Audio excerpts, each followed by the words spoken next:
Well, welcome back to the Owner Operator Podcast. I've got Brock Peel from Canadian Sanitation back on the show. We're doing a second episode here because the other day, it was earlier this week, we recorded the first episode, and I realized that the best part of the conversation happened on our phone call after our actual podcast episode recording. So I said, hey, man, like this info that you're talking about on how you built Canadian Sanitation could be awesome for a second episode. So Brock agreed. So thank you so much for being back on, Brock. I really appreciate you taking the time, but we got into some really good content about you building your business in our phone conversation. Yeah, thanks for having me back. Yeah, I think we went. I think our phone conversation was just as long as the podcast, and I don't know how many words you got in there. I think I had a few too many coffees and kind of went on a bit of a rant there with you. But so it's glad to be back on. Man, too many coffees is a good thing, and it makes it easy on me as a podcast host in those scenarios. But what we got into, so it's interesting. In the first episode, we didn't even really talk about your growth, but something we did get into in our phone conversation is you grew this business from 0 to 1 point. Was it 1.2 or 1.3? We were just about to cross 1.3. Yeah, we were 1.2 million in 7 months. 1.2 in 7 months. That's incredible. And you did that because you specialized in one specific industry. And that was something that you were super passionate about on our phone conversation. So tell us about that process. Like, why did you decide to specialize from the get-go? Well, I think I think I touched on it a little bit in the other episode, but I was talking a little bit about my previous contracting company. I was doing contracting. I was jack of all, kind of master of none, right? I just felt like every day and every week I was going to work, I had to learn something new. Spending so much time trying to be the best, if we were framing a house or we were doing concrete or whatever we were doing, I was spending so much time on each little thing. And then all of a sudden I would just feel like I'm getting the hang of it. And then for the next month, we're on to something else. And then we're back to concrete or we're back to this. And I felt like the quoting process, everything about it, doing multiple things, I just felt like I was never the best guy at it. I could do a whole, scope of work, but I was never the best. So, once I kind of got into septics and I started to see the demand, and then, a bit of, inspiration with who's my partner now with Canadian Sanitation, was in the septic industry. Seeing the demand for it, we liked doing it. We had some good kind of contacts, I would say, in the around in the industry. So I seen that and decided, I want to have a business where I'm the best guy for that. Like when you think of a septic, to call us, or like when you look at our business and you look at what we're doing, there's not a doubt in your mind what we're doing, right? Like you're not questioning in your mind, can they do a septic? Are they really, qualified? It's like, well, yeah, I think, if you do your research on us, you're going to see this is what we do, day in and day out. We eat, sleep, and shit septic. So that's it. There's not, maybe we don't align with you budget wise, timeline wise, whatever that may be. But the one undeniable fact is that septics is what we do. And that's what I was going for. Right. So I think specializing, is key. So, you can create a little bit of a demand there, but you just want to make sure that, when someone's hiring you, there's not a doubt in their mind that you're qualified for it. That takes guts, because, being around the trades and growing up in construction, if you're like generally handy, I think that's the hardest part, is because you can figure out how to do anything associated with construction. So I think as an entrepreneur, the hardest thing is like, well, these people are asking me to put in a boulder wall. Like, yeah, I can do that, and then like the people you're hiring are typically handy as well. And so it's always very tempting to say yes. And in your case, somebody asked you, if I remember from the story, hey, can you do concrete? And you're like, yeah, we can figure it out, right?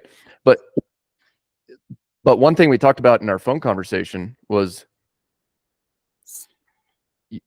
it's hard to want to specialize in the beginning because, like in my scenario, you still have those doubts of like, is there going to be enough demand in my specific area for this one service? So how did you get through that doubt in your mind? I think I just looked at the, kind of it as a whole. It's tough. I mean, when you start doing your research on it and you go, how many other companies are there in my area doing this? And like, it's just there, whatever industry you're in. I mean, it doesn't matter. It doesn't matter what you're doing. There's going to be a substantial amount of people likely in your area that are already doing it. Right. So I find like, I mean, with any business, that's a big hurdle to get through is say, oh, well, they're already doing it, so I can't do it. Right. The thing is that I've looked at it as, I more looked at that as, okay, how can I improve what they're doing? What can I do better than them? What are they not doing? Right. Because there's so many businesses that are kind of been on idle for, 20, 25 years or even longer. Say they're just, almost, maybe a household name in the area, and everybody knows them and they haven't really changed their processes in the last, 30 years. Right. So I kind of looked at that, it kind of put together a plan and how we were going to do it, better than other people. But yeah, specializing, knowing that we're only going to do one thing, it's definitely a bit of a mental block.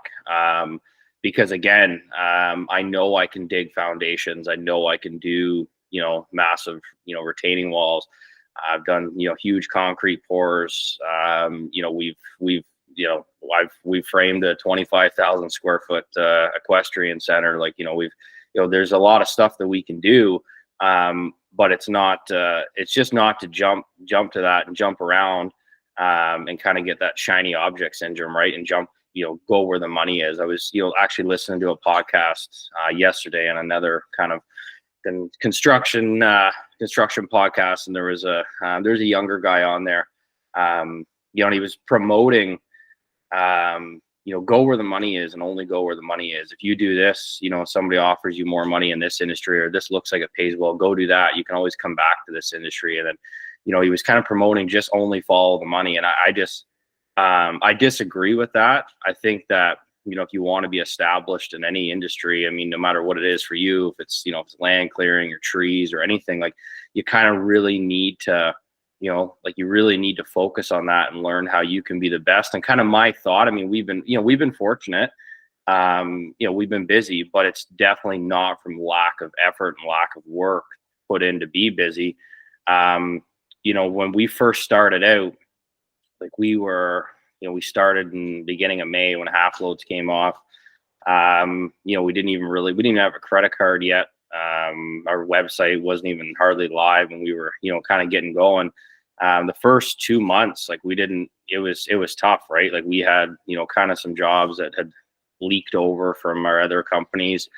But we didn't have a whole lot going on. But my kind of thought to it is, if you want to specialize, if you're not busy, then you should be working on how to be busy, not be out working on, jumping to the next industry or the next project saying, well, I don't have septic work to do, so I'm going to go, dig foundations, or I'm going to go, I'm going to go do a renovation. That was a hard thing for me because I knew I had that work there. If I wanted it, I could go do that work and I could generate money.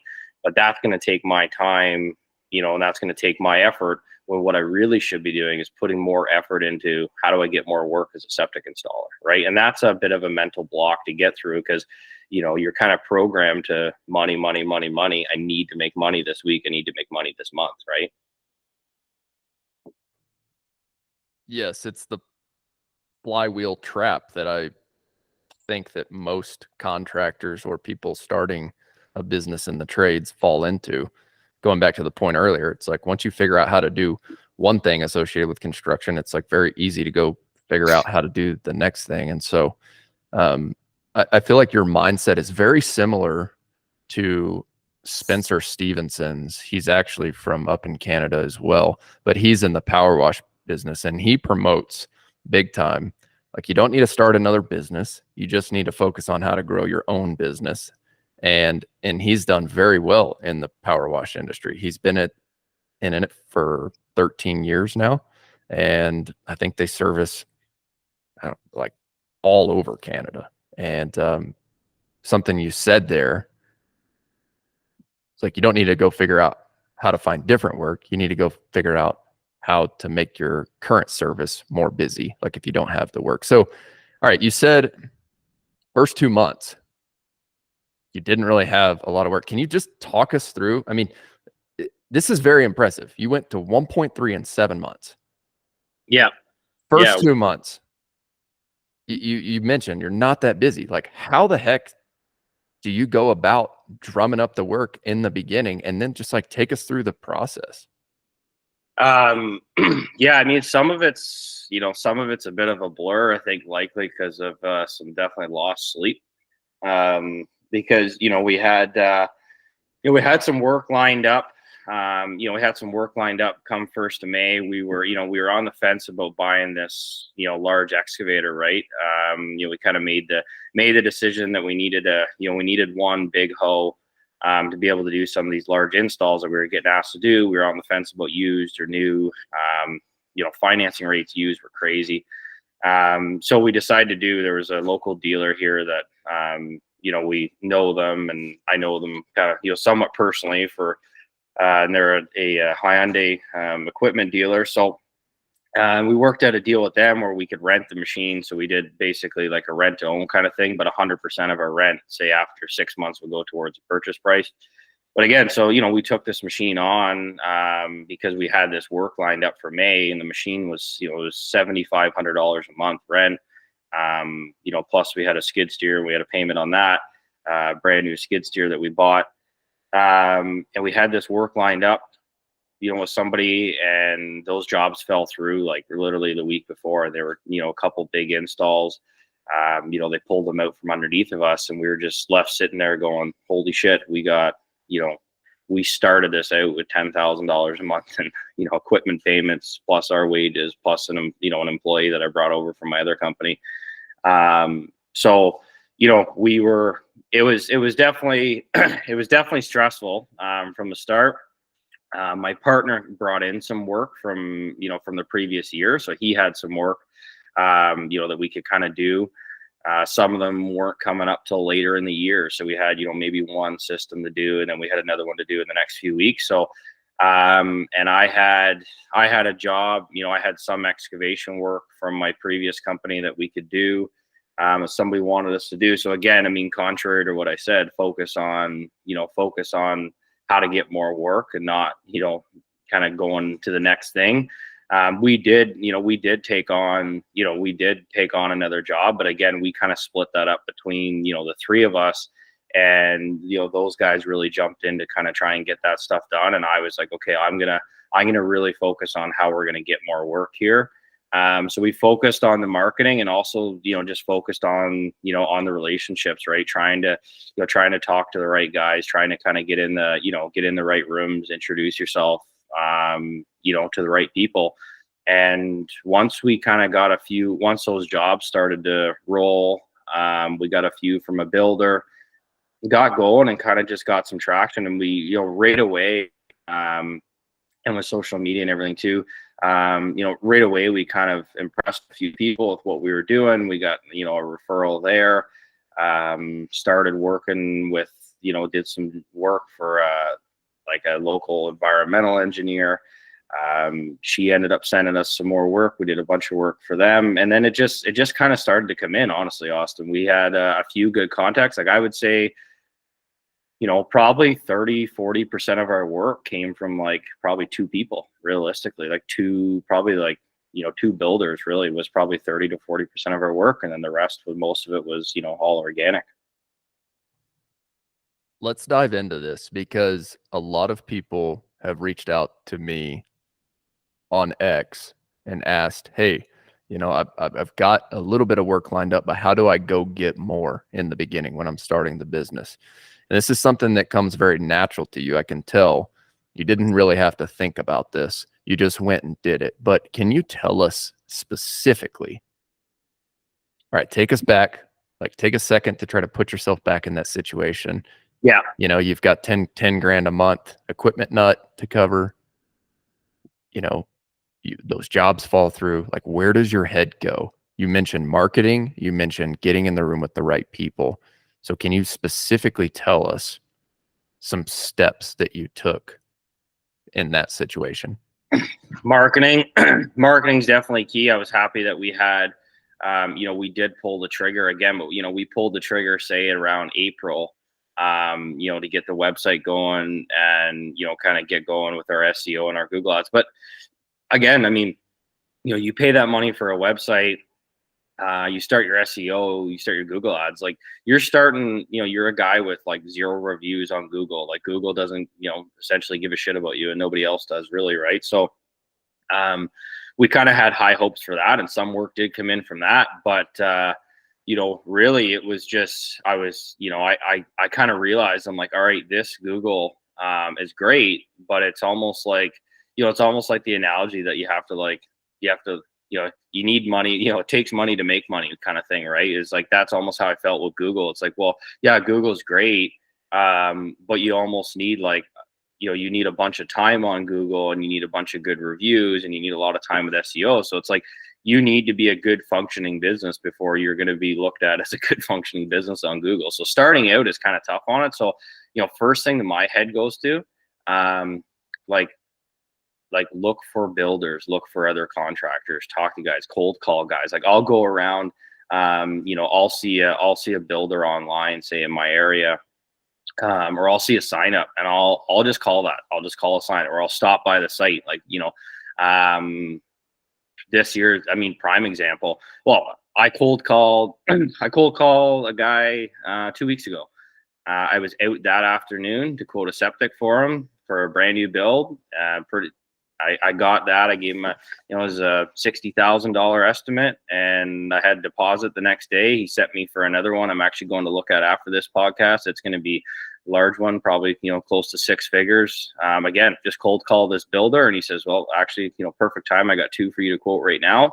If you want to do it. He kind of checked us out, told him who we are. He'd seen us around, but again, he wasn't going to make the initial call to reach out to us. So I reached out to him, talked to him. He's like, yeah, perfect. Here's 2. I cold called another builder in the summer. He sent me 6. He sent me 6 drawings right away. He said, quote them. Actually, that guy, we didn't even end up getting those, but it's just the fact that we got the opportunity, right? I mean, he already had somebody lined up, and he was looking to see if, we could come in and beat all those prices. And I was pretty forthright with him and told him that, hey, we're not the cheapest. I'm not going to say that we're the most expensive, but we're kind of middle of the pack. So if you're looking for, you get the absolute cheapest price, and you're probably not getting it from us. So, but again, just a matter of getting in that room and speaking with him. Just because he doesn't hire you, as long as he has a good experience with you, he could still refer you to someone else, right? Maybe he can't afford you, but he's like, these guys are pretty good and, easy to deal with, right? So. Again, Talking to builders.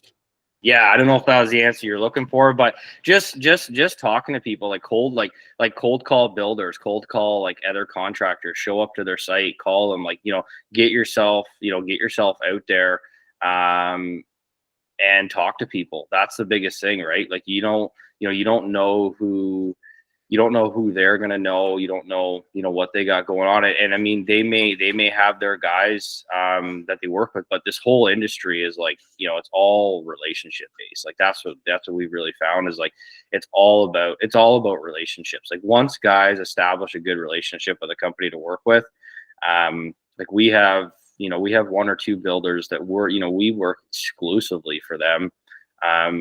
We obviously have to quote fairly because we know there's a likely good chance that they may have to get other quotes and stuff like that. But they like dealing with us. They like the process with us. They know that we treat them fairly and we do a good job. There's no questions. Like, what's the advantage of them going out and now starting with another company and going to work with another company? Even if they're saving 3, 4, 5%, why are they gonna, ruin that relationship or kind of start fresh with somebody else when they know if they hire us, we're going to do a good job. Right. So I think that kind of just establishing that relationship with, with some guys is really key. Now, one thing you did very similar to how I started Bear Claw was you invested, and I remember we talked about this in the last episode. You invested in a website and SEO right out of the gate and some other marketing channels because you were confident in your ability to go drum up work by doing exactly what you just talked about in sort of year one. But we both know from running other businesses that a Google strategy and a digital strategy takes, I mean, it's a solid, like we're 18 months in and we're now starting to see real results. Like we own the state of Colorado for land clearing search term, but it wasn't that way in the first several months. So my question for you is, if you could go back and do it again, would you change anything about the timeline of your investment strategy? Because you invested the money first, then you went and drummed up work. And then now I'm going to make a big guess that the fact that you went out boots on the ground this last year and drummed up work and did 1.3 million, got a bunch of good reviews and built a bunch of great relationships with builders. Now you're going to feed Google's algorithm. And I'd be willing to bet like this year is going to be off the charts for you from even like a lead gen standpoint, like what's coming through the pipeline on the website. Yeah, that's pretty much bang on. Yeah, that's pretty well exactly what happened. And I wouldn't really change anything. I mean, a part of me goes, maybe I'd spend more. I don't know. Probably not. I think it was a good, it was a healthy spend for sure. But no, I think kind of investing in that, it's just all about, I mean, marketing just all about casting a big, web, right? It's just it's just a big net. Like I look at it as, there's no one channel I find, especially if you're trying to do volume, especially if you're trying to grow, grow a business. Like it's why you see so many of these larger businesses with, kind of little marketing strategies everywhere, right? Like you do have to pay attention to them and make sure that, certain ones work, certain ones don't. I don't really inundate myself in worrying about every little thing. Right now, the most important thing to me is that, I want everyone to recognize our logo. I want everyone to recognize who we are. So I'm just trying to be everywhere. I mean, wherever I can be, that's where I want to be. Billboards, signs, whatever it is.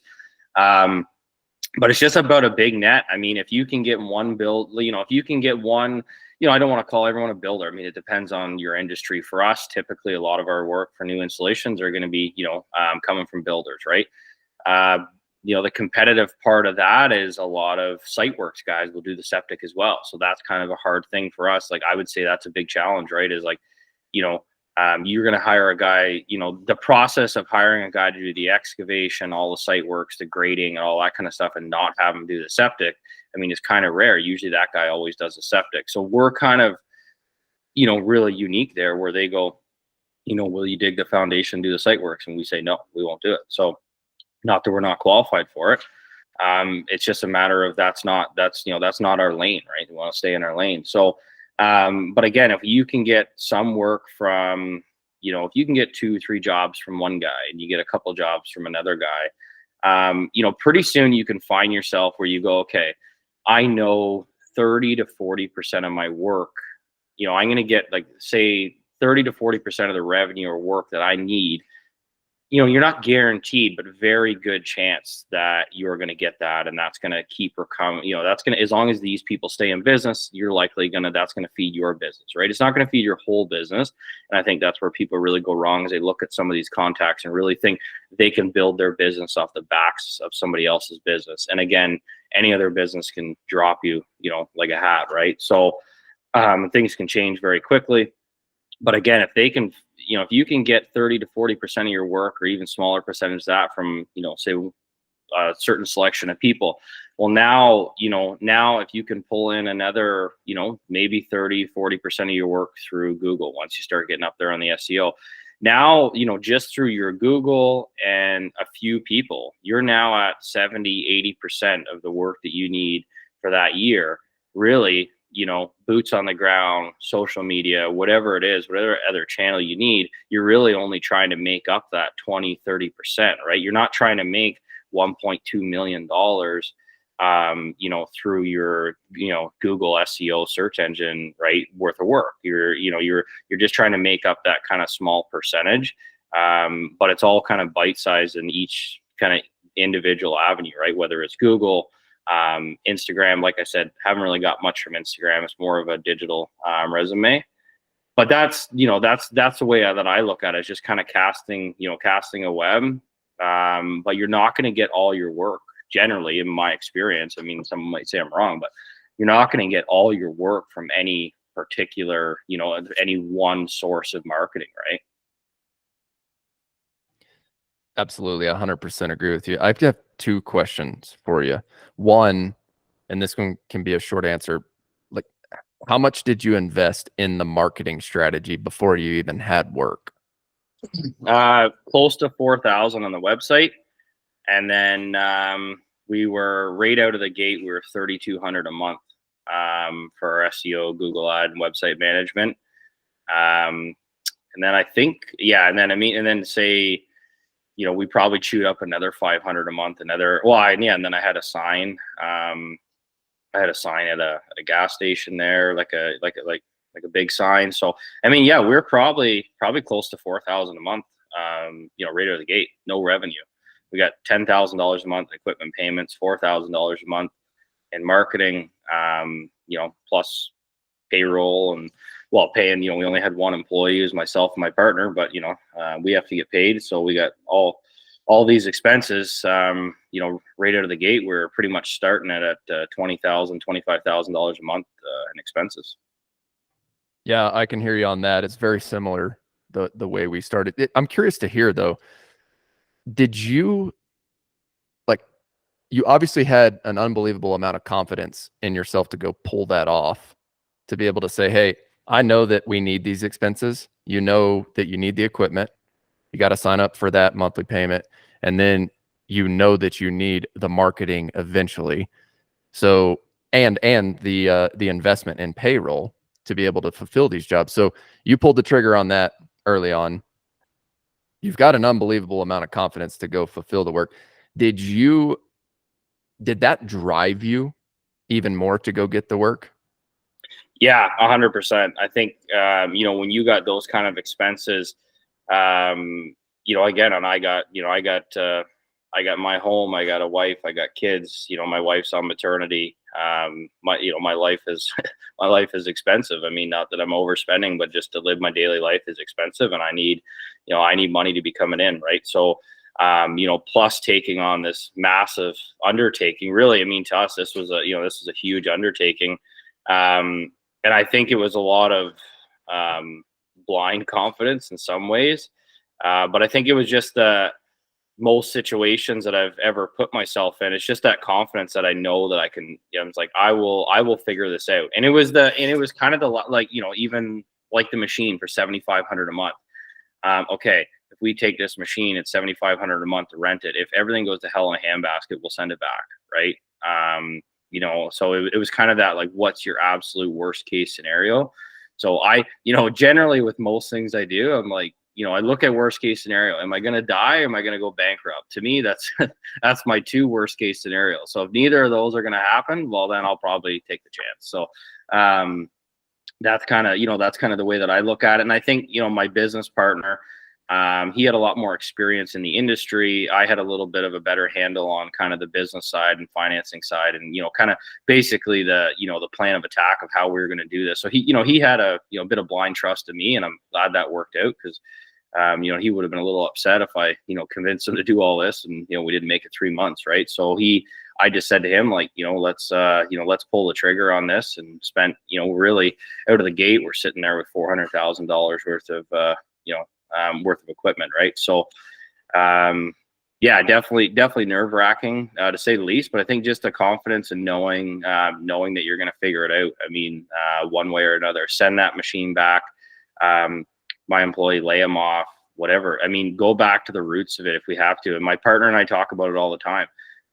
If everything goes to hell, then it's just him and I, and we get rid of the big machine and the mini X that's paid for, and the dump truck that's paid for, and we go back to the roots of just low expenses and start back over again and cut all of our expenses and just kind of start from the ground up and get rid of those expenses. Don't let it sink us. So that's always tough, is our worst case scenario. Everything we look at, like, well, if it doesn't work out, then I guess we start back, just the two of us installing, and that's just the way it is, right? I'm laughing because we're so similar in this aspect. Like, we did the exact same thing, and basically just said in the beginning, like, we did like 60,000 of revenue in our first 3 months, and that was right before our winter time. And then I just knew that we were going to need a skid steer, and we need a forestry skid steer that's all reinforced.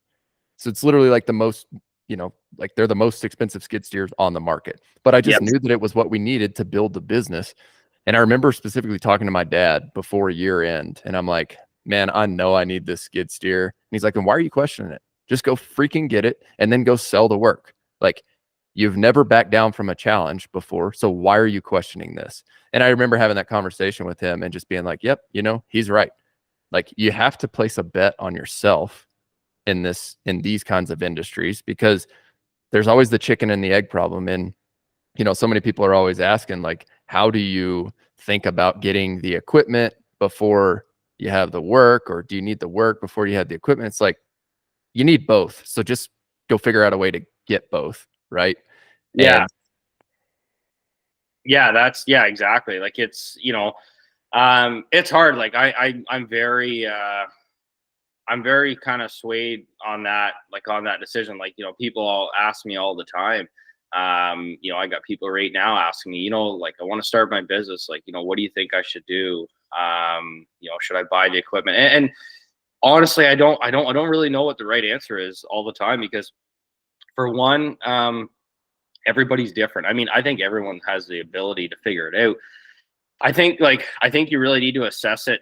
If you're not sure, if you're unsure, like, I don't think you need to ask somebody, really. I would say that's my answer. Like, if you have to ask somebody and you need someone to tell you whether you should do it or not, then you're not confident enough, right? So the thing is that I've just kind of had that confidence where, of course, I talk to people in the industry, and I'm there, I'm sweating, and I'm shaking in my boots, thinking about making this purchase or kind of taking this risk. But at the end of the day, the battle's really only with myself and whether I think I could figure it out, right? I've taken some pretty large risks in my life financially before this. So I've played around with real estate investing and taken on some pretty big risks. So again, I just know my ability to figure it out. I mean, even if it gets tough, right? So I think you got to kind of look at who you are, your experience, and what you're willing to do. But again, you take on that machine, you got that payment behind you, it's going to put a fire under your ass, that's for sure, without a doubt. It definitely does. I mean, when I can specifically remember, like, running all these spreadsheets on, like, okay, I'm going to have, $2,000 a month for the skid steer, $1,800 a month for the Mini X, right? If I buy this track chipper, I'm going to have $3,200 a month there. And in my head, I'm like, holy crap, like, I got to figure out a way to layer this in whenever I was first starting. But then what I would say, and I'm curious to get your feedback here, like, when I made the first purchase, I did it one at a time. So I did it with the skid steer. I knew for a fact I could go generate revenue with the skid steer no matter what. Contrary to what you're saying, I'm like, dude, I'll do driveways, I'll move dirt, I'll call all the contractors, I'll just say, what small dirt jobs do you have for me? I will figure out a way to pay for that skid steer at the end of the day. But for you, it sounds like you put your equipment list together and you said, hey, this is what we need. Can you tell us specifically what equipment you have purchased and which ones were the first purchases specific to the septic business? So I brought in a 3.5 ton excavator, and the skid steer that we have, I actually ordered it. I had it on order for my previous company, and I was planning on coming into this year, even with my contracting company, having that skid steer, because I'd spent $30,000 in rentals the year before. And I was like, yeah, it's that's enough of that. So I decided I'd buy one. So I already had it on order. So I was coming into it with, with a new skid steer on order. We just basically changed the financing documents to our new business, then, just me on my own. We had a Real quick. Yeah. What specific machines were those? The Bobcat T66 skid steer, 75 horse, Komatsu PC35, 3.5 ton Mini X. And then I had, the skid steer. How much did you purchase that one for? It was 102 plus tax. And then how did you set the financing terms up for that one? It's basically, it's just over 5 years, right? It's 25 or 2,600 a month over 5 years. So we got, I think it's like a 1% interest rate. So it didn't make sense to put any money down on it. So we just financed the whole thing. Yeah, we did the same thing. I'm more of the mindset, like, keep the cash in your pocket for operating cash early on, finance those first pieces of equipment, keep your payment down as much as you can. What about the Mini? So the Mini I owned outright. I bought that cash. So I had that in my previous company. And again, that's where, like, it's hard because my experience, like, I don't want to make it sound like I just woke up one day and knew all the equipment that I needed for a septic, and I, put this perfect plan together and just executed it with no prior experience, right? Like I had, my partner had 2 years in the pumping and kind of, installing septics. I had 2 years in contracting, taking on small jobs. Like, you kind of gotta, you don't have to, but it's best to kind of just get in there and get your feet in there and start doing a little bit of work, right? Like, like work up to it, kind of take on some smaller jobs. Like, you don't want to have no excavation experience and take on a, $50, $80, $100,000 job, right? You want to be doing some small jobs, kind of get your feet wet in there, rent the machine. I was told a long time ago, if you can't make money renting, you're not charging enough, right? That's a great analogy. But when you're hungry and you're trying to get work and you're trying to be competitive, it can be tough, right? So that, it kind of goes both ways. I don't know. I think a powerful thing was, that I bought my Mini X. I bought it for, $30,000 with a float trailer. It was used. I made a hell of a lot of money with it. I made my money back with my contracting company. Like, I made that money back in like 3 months. Like, I never had that much excavation work until I had the excavator. Like, people always say that. They're like, once you have it, somehow the work just comes. And it does. It's kind of weird. Like, it's just like, it is. It's strange. It's like the power of influence or something like that. Like, I don't really know what it is, but I never did that much excavation work. All of a sudden I bought this Mini and I didn't really have much work. And, I was like, well, I'll use it for, digging post holes, for doing decks or doing whatever. And then all of a sudden, the thing never shut off. I was running it on every job. I don't know if it was me. It certainly, wasn't the prettiest machine that it was just drawing in so much work from going down the road. So I don't know. I don't know how it happened. It just did. I kind of just started bringing in some work. Right. So I brought that in again, and I think, if you can have something, that you can pay cash for to kind of get your feet wet. Like, even if you're working a 9-to-5 job right now and you want to kind of do something on the side, like, if you can somehow find a way to have something with, not big payments to kind of just start getting your feet wet. I think that's pretty powerful too, right? Just kind of get in there, start to learn the industry just a little bit before you kind of make that jump. So then what we did, and again, back to the equipment, my partner, he had a 4-ton Terex excavator as well. So we came into it with, we had the skid steer, 2 Mini X's. I also had a roll-off truck, just some old jalopy Louisville truck with, I had 3 disposal bins. I didn't rent out my bins. I just supplied them to my job sites. I got sick of paying other people for bins, so I got a good deal on the truck and decided to buy them, and I could move my Mini X and skid steer around with it. So my partner brought in the septic pumping truck, and then we brought on the 13-ton Hyundai right when we started out. So we had a 13-ton skid steer, 2 Mini X's. I had a float trailer. He had a float trailer. I had the roll-off truck, and he had a septic truck. So, little bit of an equipment list, I guess, right out of the gate.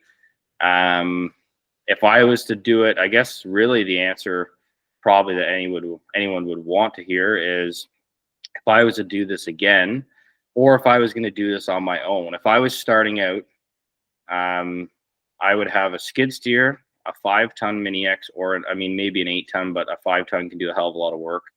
A 5-ton and a small tandem dump truck with a little float that you can tow it all behind. I think if you can have that, to me, is like the septic installers kind of, that's the Swiss Army knife right there. If you can get outfitted with a small tandem dump truck, a float, a 5-ton or an 8-ton, and a skid steer, you're pretty much off for the races there with that kind of setup.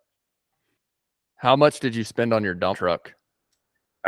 We just bought it at the end of the season, so we didn't have one all year, but we spent probably $200,000 on trucking. So we bought it for $55,000.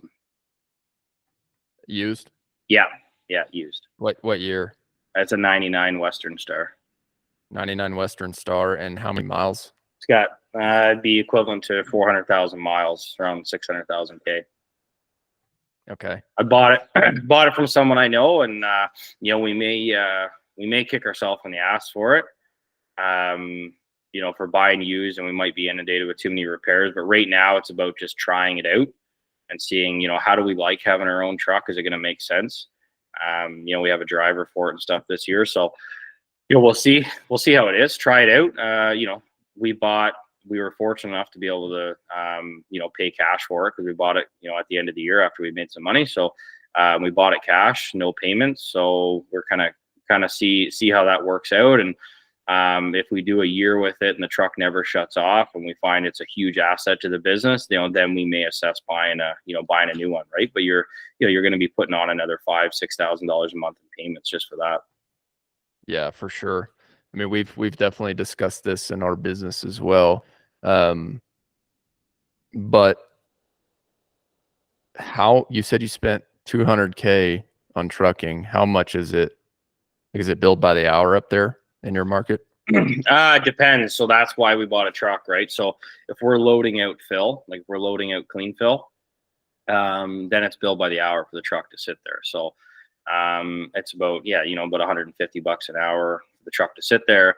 For our loads that we're bringing in, they're by the ton. Again, a truck will not make you money. A truck will only lose you money. The only way that trucking makes sense is if you have 20, 25 of them. I've never dealt with any excavation company that I've talked to, any guys that I know that say they're profitable with dump trucks.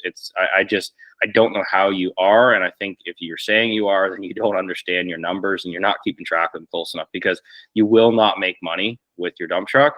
If you look at it over 5 years or 10 years, when you look at the cost of replacement, fuel, CVOR, maintenance and repairs, driver, all that kind of shit roped into one, and really what you're saving. Again, we didn't buy it to save money. We bought it for convenience. It's just speed. My thing is with the septics is how can we increase, if I can't increase my cost, if I already feel like, where we're at for the market, if I want to make more money, how do I make more money? And it's by increase your efficiency, right? So for us, that's the way I looked at it was I can't increase my prices, but how do I want to make more money and get more done? Well, the only way to do that is increase my efficiency. So having our own truck is going to make us more efficient. And in turn, that's where we're going to make the money. If I can finish a job a day early or 2 days early because I did my own trucking, and I didn't have to wait on trucks and have trucking delays, like the way I look at it is if I got 2 guys on a site and 2 pieces of gear, that's $3,000, if you're day rating that, I guess, but that's $3,000 a day sitting there at minimum. If I get pushed back a day or 2 days because of trucking delays or, can't get the fill out of there, that's costing me $3,000 to $5,000. If I have the work lined up to go to the next job, right? So that's the way I look at it, is just more efficiency. But I definitely wouldn't recommend anyone to buy a dump truck to think that they're going to make money with it, because you just don't. Yeah, it's interesting. I think, you look at a trucking company and that's kind of got to be your bread and butter, and you have to know that business inside and out.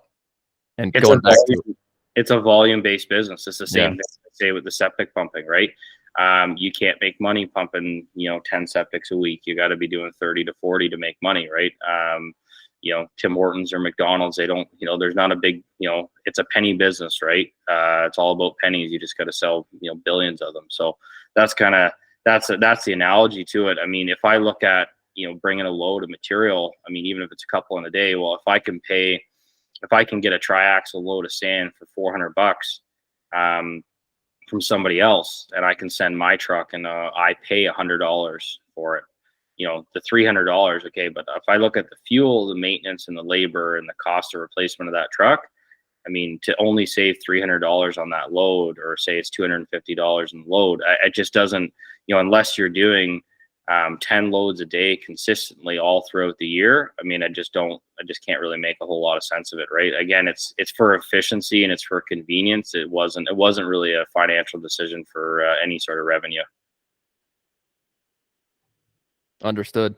So I want to jump ship a bit here back to a topic that we were discussing earlier. So I had a local builder ask me the other day, hey, what makes you guys different if you're coming in and clearing the land? Because normally, like the way a lot of the guys do it around here is the excavator just comes in and they do all the clearing and grubbing, and then they start digging their foundation after that. Now, I had my answer to that as to why our services can be a value add, and it basically came down to the fact that fire mitigation is a big thing around here. We're the experts in fire mitigation. It's going to cost your customers money to have us come back and do the fire mitigation after the fact. So we might as well just knock all that out in one, and it's a big value add. Plus, we increase efficiency for your excavators. Like the excavators who are focusing on the foundations around here, it's like every time that they clear and grub, that's less time that they're able to dig foundations, which if that's their specialty, my selling point to the builder is we need to create a well-oiled system. So if you hire us to come in and do the clearing and grubbing, we can get in and out. Then your excavator can come in, do exactly what they do well. They've got big front end loaders and big hose to dig and dump trucks and all that, which we don't have. So it makes sense from an efficiency standpoint. My question for you is, Septic is very similar. You mentioned this earlier. Normally, the guys doing the foundation just kind of do it all. At least that's how they do it around here. It sounds like that's how they do it up there. What is your selling point to the builder as to why they should even consider you, or consider someone different than the guy digging the foundation to come in and do the septic? Well, again, it's all about what can you do, what can you do that they're not doing, right? If you're, the guy doing the dig and doing the site work who can also do the septic, if I do, 40 septics, 50 septics a year, and he does, with his site works, he's doing 5 or 6 or, maybe even 10 of them a year, or, maybe more, but he's doing other work. Likely I have a better hold on, I have a better understanding of septics, and, we're likely more efficient at it.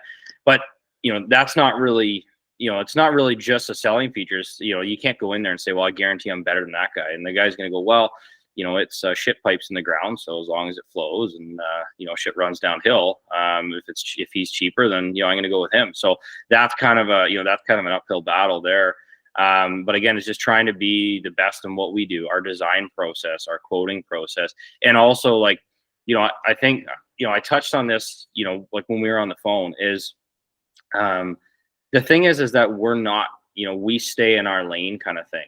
If you're the guy who wants to do everything, maybe your clients will like you, but you don't make a ton of, like, you're not going to have a ton of kind of, I guess I would say, comrades in the industry, because you're always their competition. Where for us, the other excavation guys who are doing the digs, like, we're so efficient at the septics and we do such a good job at it. They actually like when we come in and they just, they can do the dig, they do all the site works, and we come in and do the septic. I mean, they're starting to prefer it because they're not as efficient at it as us.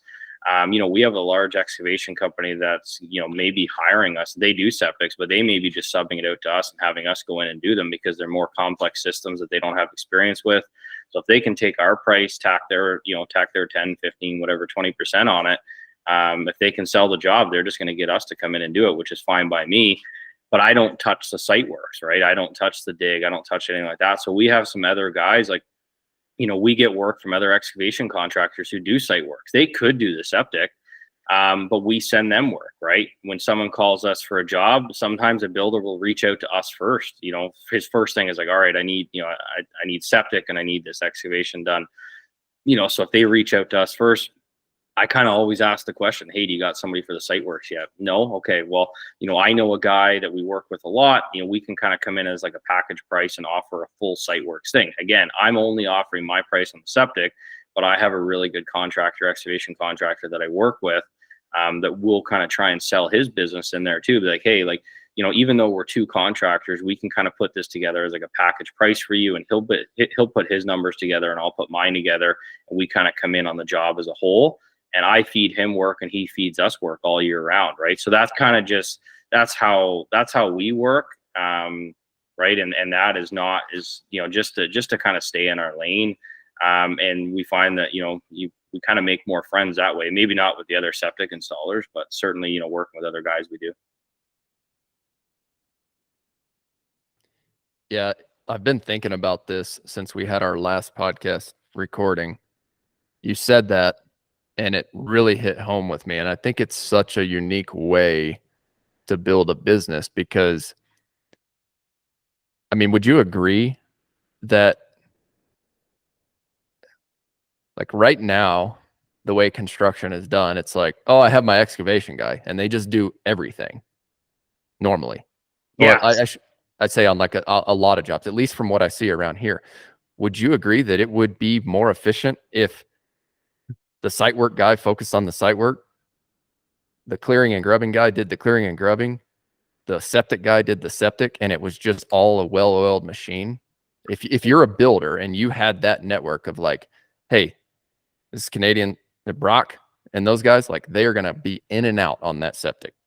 And we understand them. And again, it's just about trying to be the best, right? Like there's some serious players in this area that, just the other week, I was asked to quote one of their septics that they designed. And it was just, it was 5,000 square foot bed and a completely hardwood treed lot. So you're talking about clearing 6,000, 7,000 square feet of trees, and with a laneway and everything to get in there.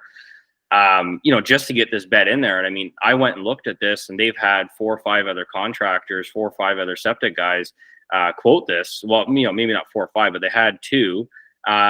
And I went in there and again, I think it was around 80 grand. They figured is what the other guys were at with all the tree clearing and everything that had to be done. The grade had to be brought up a massive amount.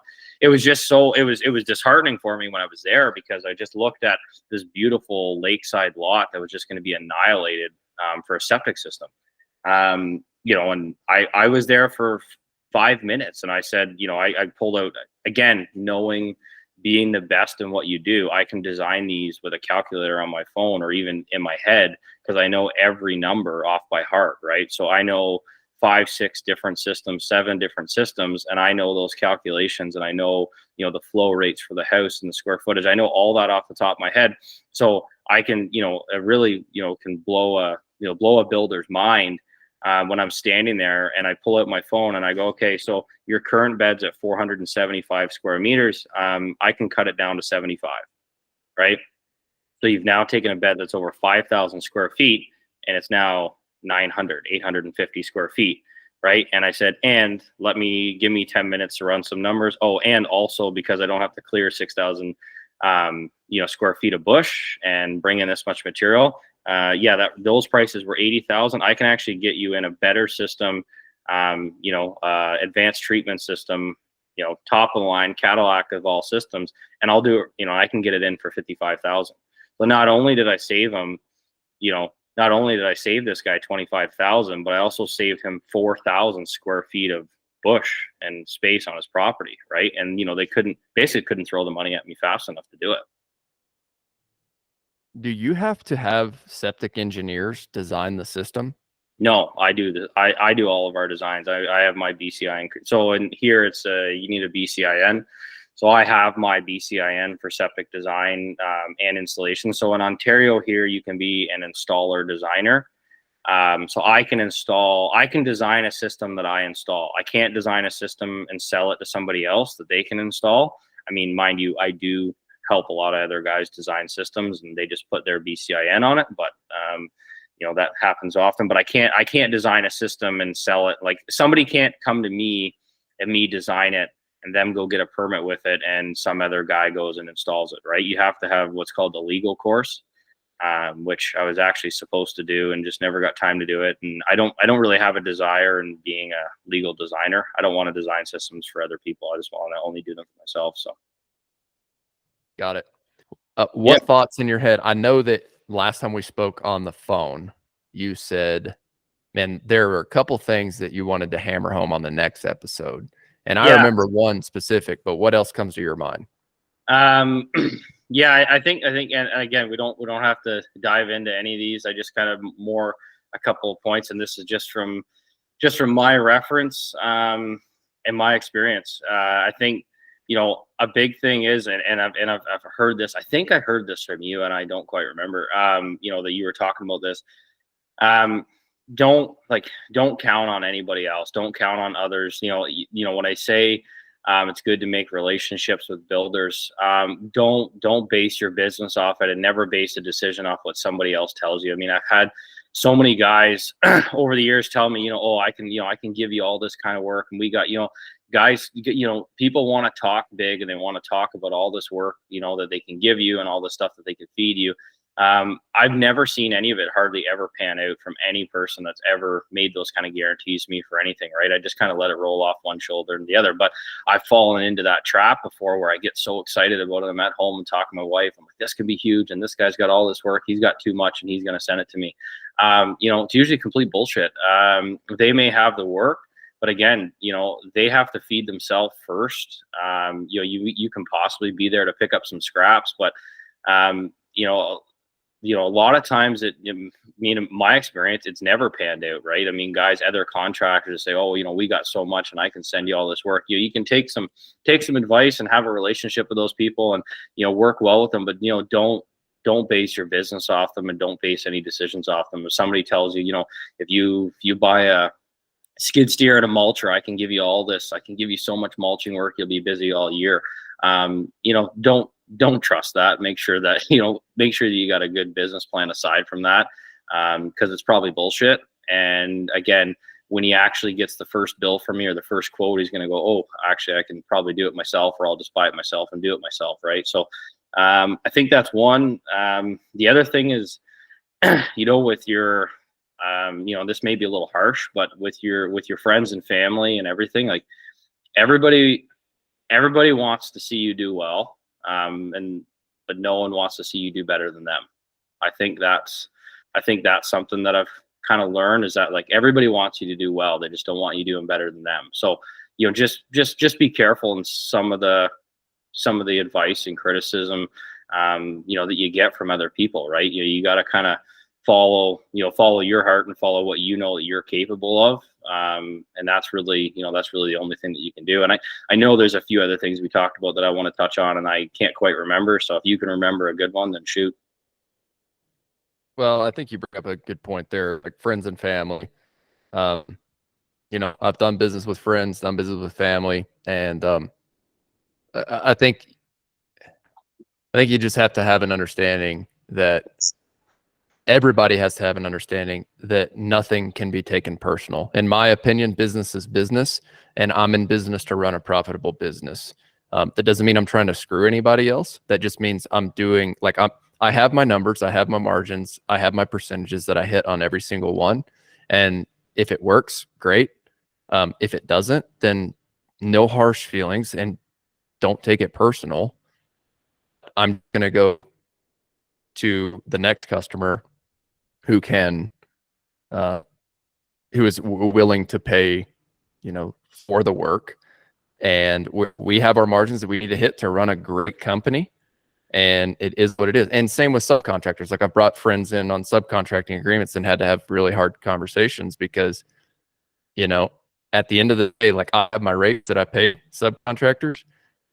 And just because you're a friend doesn't mean you're going to get a friends and family deal. It's like, I'm doing my business a disservice and the people working in my business a disservice if I'm giving out discounts or, cutting margins. Like that's just it. It's not only disrespectful to the business, it's disrespectful to the people working in the business, because we've developed a system to make sure that we can pay for our overhead, the equipment associated with the business, the insurance associated with the business, the employees working in the business. And like those employees are relying on this business to pay for their expenses, And so, yeah, that's my opinion too on like friends and family. So I'm glad you brought it up. What's your take specifically?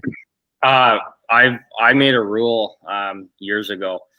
I kind of came across. I just kind of made this rule for myself. It's either full price or free. So only one or the other. Yeah, that's it. It's either that, they're that good enough, they're that good of a friend or family or whatever, or you have the time to do it and you'll do it for free. I mean, obviously friends and family always pay for material. Can't come out of your pocket, but it's either I do it for my full rate or I do it for free, one or the other, because if you're not doing it for full price, there's this mental block that you get where you're like, well, I can cut corners here, or well, you're not. Everybody wants 5-star service with a 2-star price, right? So, and don't think that your friends and family are any different than that. They feel, the way I look at it is like, this is a $30,000 job and you're giving it to them for 20. All they know is $20,000 is a lot of money. That's all they know. $20,000 is a lot of money, and they want one hell of a job to be done. They want you there when you're supposed to be there. So my opinion on it is it's a little harsh, but I would rather, if you feel like, I don't know how you feel about swearing on your podcast, but I feel like if you feel that you got fucked, I don't want to get fucked too. So I don't want to do it for cheap and you're pissed off. So I'd rather me get paid, and if you're pissed off about anything, then we'll deal with it and we'll rectify it. But again, if I'm charging full price, I'm going to treat you like every other client, and I'm going to do one hell of a job, and I'm going to stand behind it. But when you do it for a discount, you always are treating that job differently. And I don't care what anybody says. It's just natural, right? You're like, I got to go where the money is. I got equipment to pay for it. Like, I'll come there when I can. But if that was any other client you're charging full rate for, you'd be there. You'd take care of any problem. You're going to see that job through, and you're going to treat it like any other job. So for me, it's full price or free. That's it. That's the only way I do it. Well, thanks for sharing your perspective. Let's get real with some people right now. So I know you last time, like I think everybody always thinks, oh man, you own your own business, you're making all this money. It's like, no, it's a load of crap in the beginning. Like when you're building a business, you're building the business. There is so much that's going and being reinvested back into people, because people run the business. And then the equipment in our lines of business. People just think, oh, you as the owner, like you must be making all this money. You charge me, $70,000 for this job. Like you're making money hands over fists. And it's like, I mean, if you actually could see what I'm paying myself salary wise, you would disagree with me on that, right? Like I took a big pay cut to come build a business from what I could be making at my past corporate job, right? Or going to work for somebody else. The early years of building a business, you're making a huge sacrifice in hopes to get a payoff long term, to build something that can generate profits long term. But that's not the case in the early years. I know you mentioned it. I think you mentioned it last episode, like what you're paying yourself salary wise. Yeah. I'm paying myself. I mean, it works out to about around $70,000 a year. I was making I was a heavy equipment mechanic, before I kind of got into this on my own. I was making 6 figures a year on average, always around that $95,000 to $110,000 mark. I was making good money doing that, and I was working 4 days a week. I worked 4 10s, and I worked 10-hour days, 4 10s, and I'd go in on Fridays and stuff for overtime, and weekends I kind of did my stuff on the side, and flipped houses and did rentals and stuff there on the side. And made really good money doing that. So, you know, I had a good income. The bank could give me money. I mean, everything was great. So yeah, like, I mean, doing what we're doing now, like I'm making less money now. Like the business has made money, but, you know, the business has made money, but we've reinvested all of it. Right. My second year with my contracting company. And again, that goes back to, like, I think another thing that I was, you know, thinking about listening to some other podcasts is everyone talks about revenue. And like, yeah, like revenue is great, but I wouldn't say revenue is like my target. Like revenue isn't what I'm after. Like what I'm after is a, you know, a kind of a benchmark of how much money I want to make a year. And whatever that revenue number is, you know, ideally, you know, the best place to be is in the highest. It's kind of that tipping point where you're at the highest profit margin that you can be at, for scale wise. Because as you scale, your profit margins generally go down, right? So you're now taking on, you know, you may be making more money in profits, but now you have a lot more risk, you have a lot more jobs, you have a lot more people. So if you can kind of stay at a high profit margin and a pretty like healthy revenue, that's I think a good area to be in, right? Like with my contracting company, I had no overhead, I had nothing, right? So in my second year, me and one other guy, we did 650,000 in revenue. I made 200,000 that year is what I made, right? So by the time I paid myself and what I took out of the business, I made 200. So for me to get to a point to where I'm making 200 with this business, I think it's going to be a while away. So that's what I'm saying. Like I had half the revenue and almost 3 times the income, right? So I think that's an important thing to remember. Important thing to remember, you know, and like our net profit numbers were great last year on just shy of 700 in revenue. And at the same time, you know, everybody, once again, and especially if customers or, you know, whoever is listening to this, it's like, oh, you think you're putting 250K in the bank, but in all reality, you're floating other people's salaries, you're floating equipment payments. Like, you know, I'm trying to decide, all right, like which piece of equipment do I reinvest or pay down?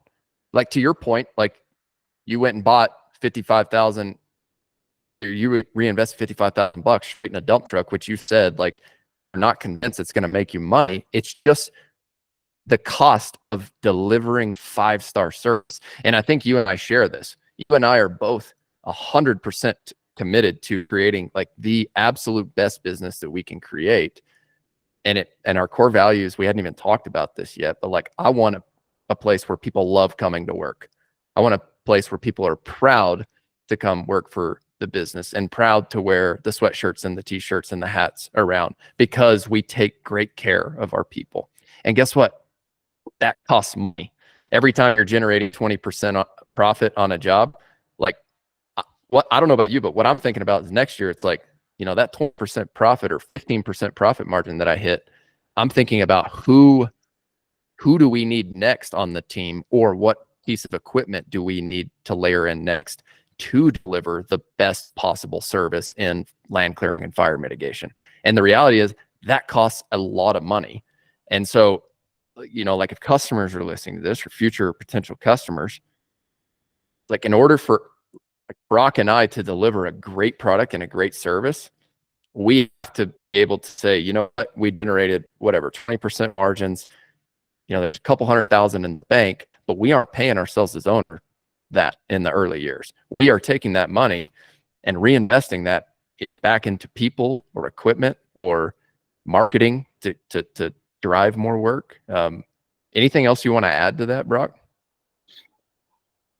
Yeah, I don't know. I mean, I think you hit it like right on the head there, right? Is just, yeah, I mean, a lot of the money is getting reinvested right back in. I think that's the thing with this business too. And I think that's the advantage. And that, you know what, I'll be honest. I mean, that was a little bit of my mentality when I started this. I don't know if it was, it wasn't an arrogance. It was more of I knew what it takes, and I know that a lot of people aren't willing to do what it takes. So for me, I thought, okay, if I'm willing to do what it takes, I know that I have an advantage there, because it's the barrier to entry, right? Like if you want to be if you want to be a renovation guy, I mean, the barrier to entry on that's so low. You can show up in a, minivan with a bag of tools and you can do, most of the shit, right? But the barrier to entry to take on $500,000 just to get started in the septic industry, that's a huge barrier to entry. That's going to weed out a lot of people, right? So, if you look at some of these other construction companies, it's like, you can't compete with someone who's got 7, 8, 10, $12 million in equipment and their payroll is $250,000 a month, right? Like you're not going to be able, you will not be able to compete with that person on the job, right? So that's where, like, I look at it, kind of find your zone, kind of find where you're at. But the barrier to entry is sometimes an advantage if you're willing to take that risk. Like for you, say that I know a skid steer with a forestry setup around here. Like I know a friend of mine just priced one out. It was $260,000, right? So I don't know what it is, and that's Canadian. I don't know what it is in the US, but that's a lot of money, right? Like, that's a substantial amount of money. So you've now weeded out probably 97% of people. The guys who are going to be willing to buy that might be like a guy like me who already has an established company that says, oh, I'll do it if I need to. But the guys who are going to do it full time, that's all they're going to do and be your competition. I mean, it's a little bit more few and far between. I 100% agree. And yeah, to answer your question, ours was like right about 130 with the forestry package that came with like a 5-year warranty. And then I had to buy the molder on top of that. So that was just for the skid steer, and the mulcher's 40, I think it was like 43 grand. So there's, what is that, 175K right there just in the skid to go and deliver this type of service. And then now in my mind, the best business model for land clearing and fire mitigation consists of 3 pieces of equipment. So our team, we worked really, really hard last year to layer those in. So I did the same thing last year. I bought a E50 Mini. I think it's like a 5-ton machine, 5 or 6, maybe 5.5. I don't know. I deal in the numbers. E50, it's like mid-size Mini, and we feed a track chipper with that. So to rent that track chipper, the dealer around here wanted like $15K a month. 10K plus freight, right? Wow. So I knew that like that was a necessary piece of our equipment. So in the beginning, there's this like chicken and the egg problem where you got to go get the work. And I bit the bullet on the first couple jobs to basically show people what we could do with those 3 pieces of equipment on this fire mitigation stuff. But then to your point, you can pay that $15K a month, or you can say, this is what it's going to cost me to buy it and then put it on a finance payment or a lease payment, and we're closer to like $200 a month, maybe even a little less. But what's the finance period on that? Like how many years you finance it over? I'm working on that deal right now, finalize that purchase, but here we're looking at like a 5-year. They actually said they'd give me 7-year terms. I don't know. I don't necessarily know if I want to go out 7-year. I'd rather put things on 5 years because I think it's very easy in my mind to say, all right, you've got like $100K in equipment finance payments or lease payments, however you want to say it, $100K a year between those 3 pieces of equipment. That's a very easy chunk to bite off in my mind, knowing the amount of work that's out there. So if you just break it down to like a yearly cost, just cost me, what is it, like 24 grand to have the skid steer a year. What is 21.5K a year for the Mini, and then got like just shy of 40K for the track chipper. But those are what we need for our business, right? So I look at it on an annualized basis, but it still costs. Yeah, no, for sure. But like, so the other side to that I was going to add is like the way that I look at it too is like, so we have 4 years, left, say, on everything that we owe money on, right? I mean, in that 4 years, I mean, we likely are going to need to buy another skid steer, I think, here soon. But, is that if we just stay where we're at, and let's say we stay at making 70 grand a year and the business profits some money and we can put some money away on that, at the end of 4 years, I mean, we have a $300,000 machine that's paid for. We have $100 and some thousand skid steer, and yeah, they've depreciated in value. But at the end of 4 years, we're looking at, we're probably still close with all of our assets that we have. We're close to $500,000, in assets just sitting there, not including any other cash in the bank or the business that you've built or anything like that. So at the end of, in another 4 years, if we're paying ourselves 70 grand a year, and if we want to walk away, well, at bare minimum, we have $500,000 equipment that's paid for, right? That to me is powerful as well. And you can really position a business well. Once you have your equipment paid for, you can really start to make some long-term plans of where you want to be. Like, what do you want to do, right? Are you just want to run your business, have a couple guys, do some work, and just, little bit less stress and, not really worried about growing your business. I mean, once all your equipment's paid for it, I mean, you can almost just idle through the rest of your career and not get any bigger. And I mean, replace it as they come, but you always have this equipment and you've kind of gotten to that point.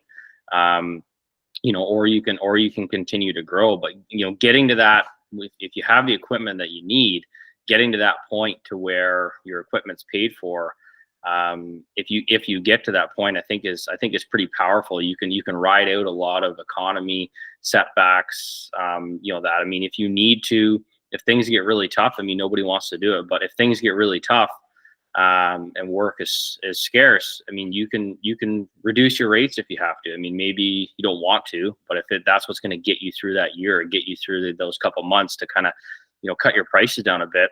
If my equipment payments are $20,000 a month and the guy I'm bidding against is $2,000 a month, well, he can cut them so low that I can't even make my payments by doing that job, right? So that's I think that's pretty powerful, and I think that's often kind of forgotten. How do you view debt repayment? Do you just strictly stick to your 5-year plan on that piece of equipment, or do you have a set amount of percentage that you allocate over and above that each year, like out of the profits, to pay down debt? I just stick with the terms. I mean, really, if there's some excess funds there and you really want to, again, I mean, if you're a growing business, it's great if you can pay that equipment off early, and I think that's amazing if you can. If you have the money there to do that. I just think that, if you just stick to that, you finance it over, don't do it over 20 years or pull a HELOC on your house or something like that. But, if you stick to that kind of 4 or 5 year mark and you know what your payments are, at least you know what they are, right? You're likely going to there's likely going to be other things in your business, that you're going to want to reinvest in, things that you're going to want to do. Put some money in the bank, right? Like if you got $100,000 sitting in the bank and you drop 75 to pay down your equipment, and then you have a major failure, you have a major equipment repair, or you lose big on a job, I'm sure you'd really rather have that money sitting in your bank account than a little bit less on your equipment outstanding balance, right? So definitely good to pay it off early if you can. I wouldn't really say that's our plan. The only thing is, what I do say is that if we're going to buy another skid steer, it would be nice to have one paid off before we get another. So at bare minimum, if we're going to buy another one, let's say it's 120 grand, I'd like to drop 60 grand down onto that minimum, because I don't want to have two large skid steer payments like that. So I think that's kind of a rule that we're making for ourselves, is like, if we're going to add another one, either pay down the previous one as much as we can, or put a good chunk down. I don't want to have all this equipment that I owe 100%. I owe more than they're worth, kind of thing, right? Yeah, I'm right there with you. I mean, it is a cost of doing business, but at a certain point, there are guys who are really good at the whole, like, finding a good deal on equipment. And I actually just got an email yesterday from our local Bobcat dealer. They're selling their rental equipment. And I'm not saying going and buying rental fleet is what anyone should or should not do. I have my opinions on it, but I'm looking at like I was looking at like T66. One T66 was like 41K USD, with only, I don't know, it was like less than 1,000 hours. And then I was looking at like a T870, which is the machine I run, and they wanted like $60,000 for it. And I'm like, dang, like, and it had like 830 hours on it or something like that. I've got like just shy of 500 on our equipment. So I was like, man, I wonder if there's a way, and I'm curious if you've had any sort of talks with your dealers about this. Like if you have a piece of equipment financed and you were to go back and say, hey, like, if I come turn in the machine, like what would you guys buy that back for? Have you had that conversation with them yet? No, our large excavator, the 13 ton, they rent out equipment. He told me throughout the winters, if we wanted to, we have no work for it. He would try and rent it out for us to kind of get it out there to try and, cover our payments and stuff, for the winter. But no, I mean, we put 65 or 70 grand down on that. That was another big chunk. We were planning to do 0, but we couldn't get, so that was a big surprise on that, is, putting that money down on that machine. So we had to put 60 grand down, on that to finance it, which, I mean, I'm happy we did. I don't like owing more than it's worth. Cause again, if everything comes to a halt, or there's some big changes, or, things really slow down, we take a massive hit on a job, or, we need to dial back. There's no going back from owing $500,000 and only being able to sell all your shit for 300, right? So, not that you want to do that. I'm just a kind of an exit, like, not that you want to think of your exit plan, but you just have to think of, like, what's my worst case scenario? How am I going to get back from this, and what am I going to do? So, even though we would take a hit on that 13 ton, I know if I have to sell it or bring it into the dealer, I know I owe less than it's worth, right? So, I mean, to me, that's powerful. If things, if we really made some mistakes and something happens, that's a good thing to know. But no, I haven't really gone back in and asked them, like, what they'd buy it back from us for. Yeah, I haven't either, but I thought about doing it. I'm planning on doing it just so I know, like, because I want to have that in the back pocket. It's like, if you find a good deal on a machine and I can go pay $60K cash for it, and we owed, 100 on it, and they buy it back for 100, which I really don't think they would, but, maybe you only lose out.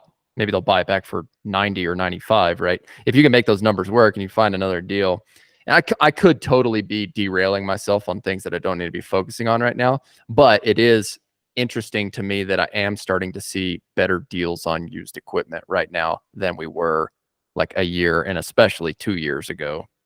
Yeah, it's funny you say that, because that's all. I mean, to be honest, that's all I was thinking when you were talking about that. Is I was like, and again, I come from the equipment background. I'm a licensed heavy equipment mechanic, right? So, a lot of people have said to me, why don't I buy used equipment and I can fix it up myself, or, like, even say playing around and wheeling and dealing and buying and selling equipment. I don't want to waste my brain power on that. What do I need it for? Like, what job do I like? For me, personally, I wouldn't spend that much time thinking about it. It would be, what work do I need to get done? What equipment do I need to get that done? Can I make sense of it? If I'm going to buy used, if I'm buying used, I'm buying it cash. That's the only way I buy used. I would never finance used ever. It's either new finance or used cash. So, that's kind of just the way that I work, because, you're going to pay 7, 8, 10, 12, 13% on used. I mean, over the course of however many years, you're going to pay way more than you would even paid for new. And again, if something happens, if the machine's a complete, pail, and you need to get rid of it, well, now you owe more than it's worth, and it's just, really handcuffs you. So, but yeah, I just personally, I wouldn't waste that much brain power on it. I just go, what job do I need to get done? What machine do I need? What's it going to cost me? And get the machine and carry on. And I just, to be honest with my business, I just focus on, I try not to waste my time thinking about stuff like that. I just think about, how am I going to make more money, and how am I going to get more work, right? So, how to make my business better. I just wouldn't worry about it's really pennies on the dollar if you think about it. If you're playing around with buying and selling equipment, and you can, save $5,000 here or 10 grand here, yeah, that's great. But was it really worth the aggravation and the time, right? It's pennies on the dollar when you think about what you can make with that equipment, if you focus your kind of thoughts on that. It's such good feedback, Brock. That was when I started the business. My motto was, hey, I'm buying new equipment. Why? because I want to deliver 5-star service and I want to become known as the best in the industry at this business. And if you're showing up with like a bunch of clapped out equipment, like you don't get that great reputation. And so it's a really good reminder here. Like I have mad shiny object syndrome, mad ADD. And so like I get that equipment email from Bobcat and I'm like, holy crap, like go buy this, like how can I wheel and deal? But it's such a good reminder, Brock. And I feel like every time I talk to you, you have this, like you have such a grounded approach to business. And I'm really excited to follow you in your growth journey because your approach, I know 100% that it's going to work and it's going to be very successful. So to kind of recap this, Brock's mindset is specialize in an industry, focus all your time, effort, and energy on that, figure out what equipment you need to deliver that 5-star service, and then spend your time and energy on going and getting the actual work and the actual jobs within that specialized industry. That was a quick recap. Is there anything else that you'd like to add to our listeners on your motto to business? No, I think that's it. I mean, I think I did want to touch on, because I do want to hear, I mean, I know we're getting at the end here is a little bit on your core values, because I think that's something that I'm really passionate about. One thing I'm really passionate about, and I get a lot of, anytime I talk to people, I get really mixed feedback on it, is, your kind of family, like your family and work-life balance, right? And I think that that's something that I'm very, kind of very strict on. And I want to hear like your core values on that, Austin. I've got a little girl at home. She's 17 months old. And my whole deal was I will never sacrifice my family time for growing a business. Like there's just no amount of money that you can put on being able to come home, be under one roof, like give your kid a bath, put them down, say a prayer with them before they go to sleep. Like, and don't get me wrong, like I've missed some of those nights early on in business because like inevitably like something happens and a piece of equipment goes down and you're the only one with the truck that can pull the trailer. Like it's inevitable that it happens. But like on any regular work day, dude, I'm shutting it off at 5. Like I wake up at the ass crack of dawn every single morning and pour myself a cup of coffee. And some mornings it's 3 and some mornings it's, well, very rarely it's past 6. The other morning I missed the podcast because I was out late the night before coming back from Denver in a job. But I wake up anywhere between like 3 and 5 on any given day. And I just work on the things that need to be handled in the business before 8 a.m. And it's why I tell everybody, like, if we're recording, I want it before 8 a.m. During the week, because like I know that there's a specific amount of work that has to go into running a business on the back end, and then also like running the podcast as well. And I don't want to be doing that late at night whenever that's my family time. So I believe, and I'm a firm believer, that anybody with the right parameters can create a very successful business and also not miss out on family time. Like if I work on the weekends, I'm waking up early and I'm working. And then like, 9 o'clock rolls around here. We're going to take our daughter to gymnastics. We take her to the pool. Then we're going to go take her snowboarding. Like, I don't want to miss that stuff just to build a business and just to make money. I'll give up like hundreds of thousands of dollars in net profit on my end to still have that in my life, because I believe that you can build a business that creates a good lifestyle and pays you good amount of money and pays for your lifestyle expenses, but then also still prioritize family. Those are my core values there. It's just not worth giving up that family time on a consistent basis to grow the business for just to make more money. What about you? Yeah, I 100%. I think we got the exact same values when it's there. I mean, my father owned a business, wasn't for a somewhat short amount of time. When I was younger and I was a teenager, and I think I always learned from him. He kind of told me early on, I don't think he ever even remembers telling me this, but it's just, if you can't make money Monday to Friday, you can't make money Monday to Sunday, right? So my thing is, that's always been a rule. Like I would say in my 3 years of business, I've probably worked like couple handfuls of like Saturdays or a weekend, like not many. I always got shit going on, and I'm always, say working around the house or on the garage, in the garage, and maybe run into a site meeting early in the morning. Like if somebody wants me to come look at a job, it's like, hey, I'm coming at 7 in the morning on Saturday, and I'm going to be home by say 8:30, 9 o'clock. But I just feel like for me, I think people who brag about, and I've just seen it so much, like guys who brag about, oh yeah, I work 7 days a week and 70 hours a week and I'm working all this time. Generally, those guys are very inefficient with their time. Like most of the time, that's what I find. It's just inefficiency. So for me, whether it's my business, my personal life, and I got a ton of improvements I could make in my personal life and my time, and make more time for going to the gym and doing things like that, which I'm working on. But I try and be ultra efficient with my time. So when I'm like Monday to Friday, when I get up in the morning, when I work throughout the day, like that's work time. That's when I'm working. That's when I'm working on my business.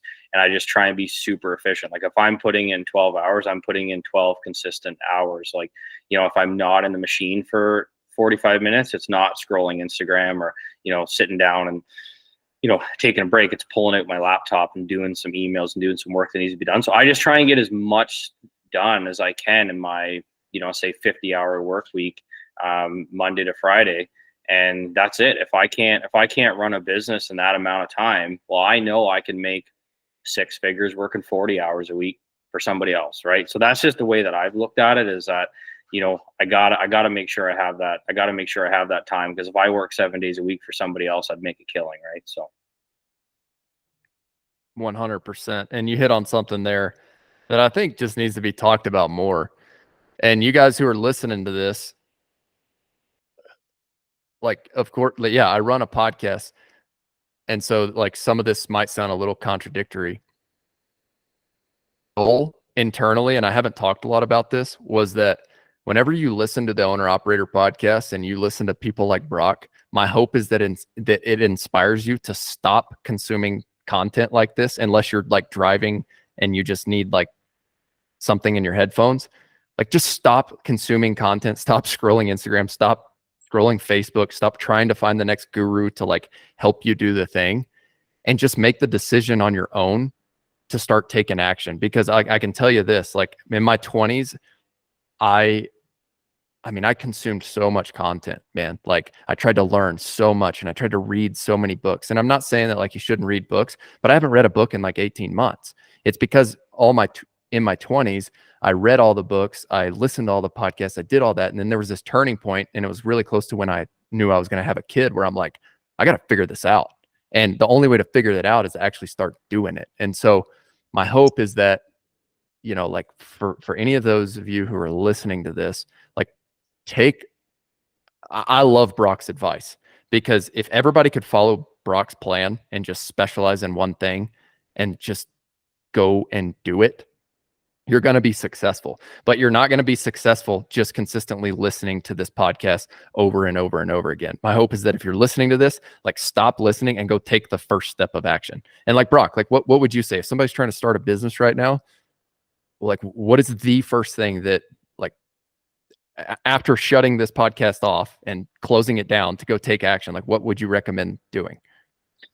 Yeah, I think kind of going through what I've gone through now, like if you're a solo guy and you want to start a business, like to be able to get to a point where you can make a wage and an income and say hit $500,000 a year in revenue just to get started out. Like to me, that's like, I feel like I could write out that business plan in 5 minutes. Like, well, it's super easy. It's really actually not that hard. And I think that's very simple. But when I started out, I didn't think that. But now going through what I've gone through, I'm like, well, that's, to start a business and start generating some income to support yourself is super easy.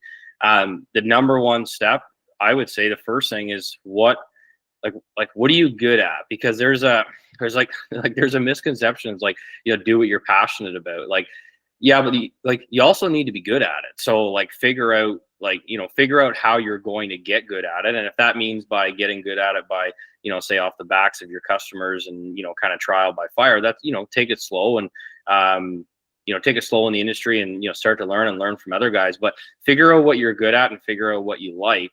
And just like what kind of service that you can offer. Like if you can offer a service, like no matter what it is, I know for me, like I love site works. I do like the foundation digs. I love boulder walls. I like armor stone. I like that stuff. I just know, like, for me right now, where I'm at right now, I'm more focused on my business than I am in being that good of an operator. Like, you know what I mean? I mean, like, I'm a good operator. I can do what we do, but there's so many aspects of the business that I care about that, like, I'm not interested in learning how to be the best at that right now. It's just not where I'm at. So, I know it's just not a space for me to be in right now because it's not what it's not where I shine. Doing the final grade and the landscape work and stuff like that. It's just not my lane right now. So it's just what I'm good at is the septics, designing them and quoting them and planning them and dealing with the municipalities, and dealing with the clients and dealing with the operations of it. So I think, like, no matter what you're good at, it's figure that out, figure out what you're good at. What's the easiest way to get into it, and take the first step and, get a website and be professional. Like, look at yourself as a business owner, I think, is an important key. Like, I have a guy that I'm kind of, I don't know if I want to call mentoring it, but somewhat mentoring him right now. He's been a sub trade for me. He's been a longtime friend of mine, and I've, given him a bunch of work as a sub trade this year. So I'm kind of telling him little things every day and just trying to how to conduct himself, right? Like, he showed up to my site he's got a truck with like big tires on it and a big exhaust pipe coming out the back. It's a diesel truck. Hey, like, I love diesels. I like trucks. I like all that stuff. But you hop out of the truck, you roll in with this truck, you got a Playboy sticker on the back windshield. You have big tires on it and a pipe, roaring, blowing black smoke out the back, and, kind of dirty jeans. I told him, I mean, the first step one, get rid of that truck, like, or take the pipe off that truck, look more presentable, look more professional. Like, your appearance and how you present yourself, is absolutely everything. And when I talk with clients, even if I don't know what the hell I'm talking about, I talk with with the most amount of confidence that we can execute it, no problem for them, and that we're going to be a solution for them, and that we'll figure it out. But you also need to present yourself in that way, right? So I think that's a big thing is, present yourself professionally, and make sure that, you can execute on what you're doing and find something that you're good at, right? And the other thing I don't know if we touched on in the last podcast is, this is likely, if you're starting this business, the chances of it becoming a franchise and being this massive $20-30 million business that you're trying to build is, very unlikely.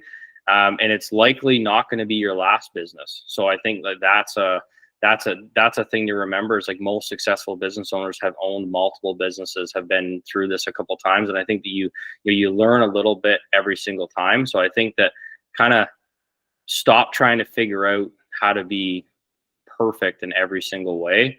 And just kind of learn as you go, and just, get into it and make the changes down the road. If you think that, you want to change down the road, and maybe, you find a better path. But I think just getting into the business and doing it and starting to get the work is kind of, that's step one, and you'll be amazed at what you're going to learn. And it's not a 6-month process, right? Like, we've made money in 7 months, but I had another company that I, beat my head against the wall for, 2 years prior. Right. So I think that needs to be, and I know that you've had a business prior, I think, Austin, as well. Yeah. I mean, it's so funny, because like on the podcast, we're talking, oh, you grew from 0 to 1.3 in 7 months. In our busy season, like in the first, we went from 0 to like just shy of 700, and like, it's a culmination. I know you would agree with me on this, of all of your past experiences. Like, with my past business, we did so many things wrong.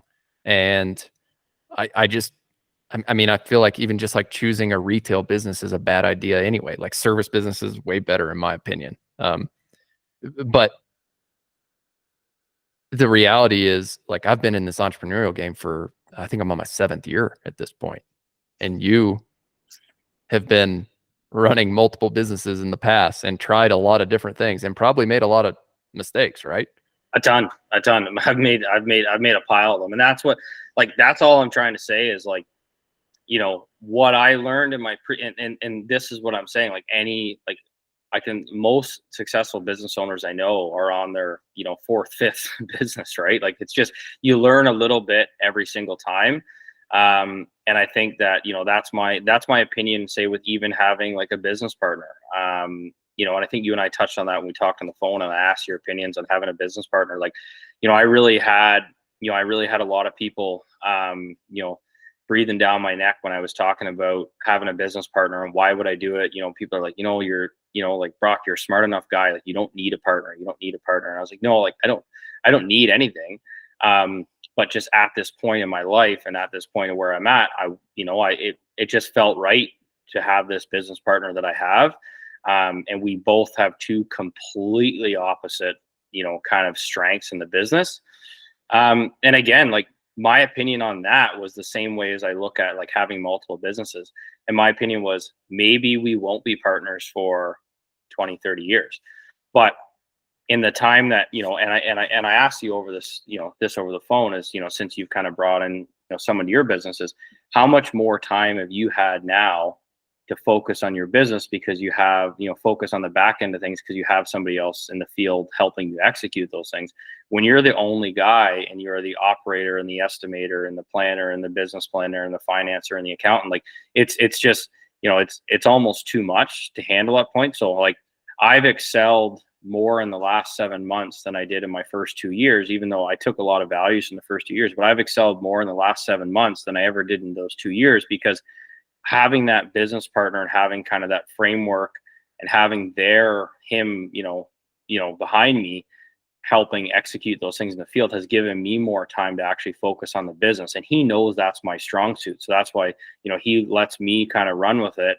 And he makes sure that, operations are going well and, everything's going well on that end. And I'm still very, very involved. And, I was in a machine all week this week. Right. So, still in there, but it's just having a little bit of that time. And I think it's the same thing with having a previous business, right? Like what you're going to learn from that business and what you're going to take into the next one, or just rework that existing business and what you're going to do. Like, I think like, you're not going to have it perfect. Right. And in 5 years, I mean, we're, coming up to a year into it, like in 5 years, I mean, I'm sure I'm going to be looking back at things that I've done, I'm doing now and be like, yeah, that probably wasn't the smartest thing, but it got us to where we are now. Yeah, and I'm glad you brought this up too, because it is like you and I have approached this very similarly on each of our businesses. I feel like we're in very similar stages. Obviously, you're, double us in revenue, but I feel like we've had to make like similar decisions in starting each of these businesses. And yes, I am bringing in a partner. He's our lead operator, and like the dude is incredible. And I think like, I'm like you. I can jump in a skid steer or I can jump in a Mini X and I can be, I can operate. Do I think I'm the best operator? No. Like, can I get it done? Yes. But am I going to be the person who like really fine tunes the craft? No, because my head is always in where do we get the next job? How do I need, like, who do I need to be talking to right now? And so once I developed an understanding with my partner and we had expectations set between the two of us, I feel like that was like very important. And it's something he talks about a lot. He's like, look, as long as expectations are set right, then you kind of eliminate issues there, right? So the expectations are that he is the leader in the field. And like when we hire crew members, like he is positioned as the person to make the decisions on the operations and the field. But he also trusts me. And I think this just comes from, we had a subcontracting relationship first. And this just came from like me showcasing my strengths to him on, look, man, I can keep your pipeline full. If you just trust me with what I'm doing, even if I'm in the office or at my desk at my house, like you just got to trust that I'm working. And even if I'm working out, over lunch, like if builder calls me, I'm answering that phone because like I don't want to let a $30, $40, $50,000 contract slide, right? And basically my partner at this point trusts that I'm doing what I need to do to grow the business. And I trust that if I line up the work, that he's just going to fulfill it. And I think that's a really hard thing for a lot of owner operators. And it's a really interesting point that we should touch on. Like at a certain point, if you want to grow the business, you got to let go of the reins of the field or entrust somebody else to be able to deliver a good quality product. And so at least that's my opinion. Like, what's your take on that, Brock? Yeah, I completely agree. And there's so many, there's like people, try and present so many roadmaps to that of, you can, you don't need a partner. You can hire the right person. You can hire this. But like, I mean, there's people that may be way more qualified than me and, a lot more intelligent than me that, know exactly the people that they need to put in place. But to be honest, like what I found is like, I don't really know, like, I don't know the person that I need until I'm doing that job. And I'm like, okay, I don't want to be doing this anymore, but I've been doing this. So, okay, now I need to replace myself in this position, to do this. But again, you kind of need to do it. And you kind of need to go through it to understand that. So how can you start this, without any prior experience, without any other business experience? Like, how do you know the people that you need in each position? Whereas like, it's the same thing, like with my business partner and I now, let's just, if him and I in 5 years decide that we don't want to be partners anymore, or things change in his life or things change in my life, whatever it may be, hopefully, maybe, hopefully we last 20, 25 years and build this into a big business and we're both very profitable and everything works out. But if it doesn't, again, I mean, the goal is to not lose money and we both come out, financially okay on the other end of it if we did.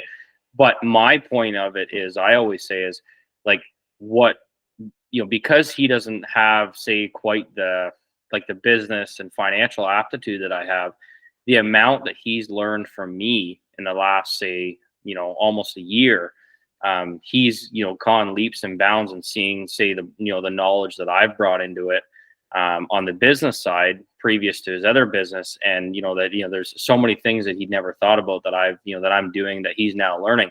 But because I've had the chance to let him kind of take care of operations, and I've learned a ton from him in the septic industry, and I've learned lots from him, being a partner with him. So the thing is, like, at the end of 5 years, the values that I'm going to get from him and what I was able to learn and what he was able to learn from me, if we both went our separate ways, we would be leaps and bounds ahead of where we would be starting from scratch on our own, previously, because now we've, you learned so much from that other person. Right. And that's where, like, if you're going to partner with somebody, it needs to be someone who brings a totally different skill set or a totally different side of the business, that you've never thought of. And like, I mean, I don't think money partners work. If somebody's going to be a part of it just for financial, I don't think that's a good idea. They need to, bring something more than money, to the business.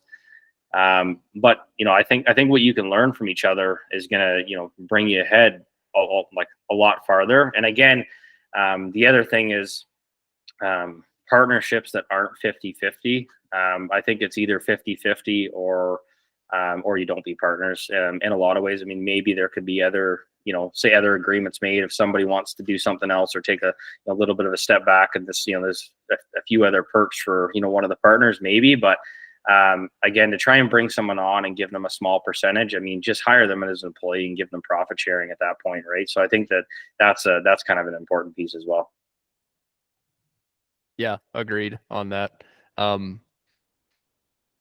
I think just to kind of wrap this topic up, viewpoint on partnerships is, at least mine is, like, there definitely can't be two people doing the same thing or two people with the same strengths. It's got to be a mutual agreement of, hey, here's your strength, and that's actually one of my weaknesses, and then here's my strength, and then maybe this is like one of not your strong points. I'm willing to handle this, you're willing to handle that, and let's divvy it up. And I mean, the way that we've divvied it up in the beginning is, like, it's pretty simple. It's like, I'm handling all things associated with, like, marketing, sales, keeping the pipeline full, financial management, and he's fulfilling the work or leading the work in the field. And he knows that I trust him to make the operational decisions in the field. It's like, I don't need to be there on every job, like saying, hey, here's how I think we should do things.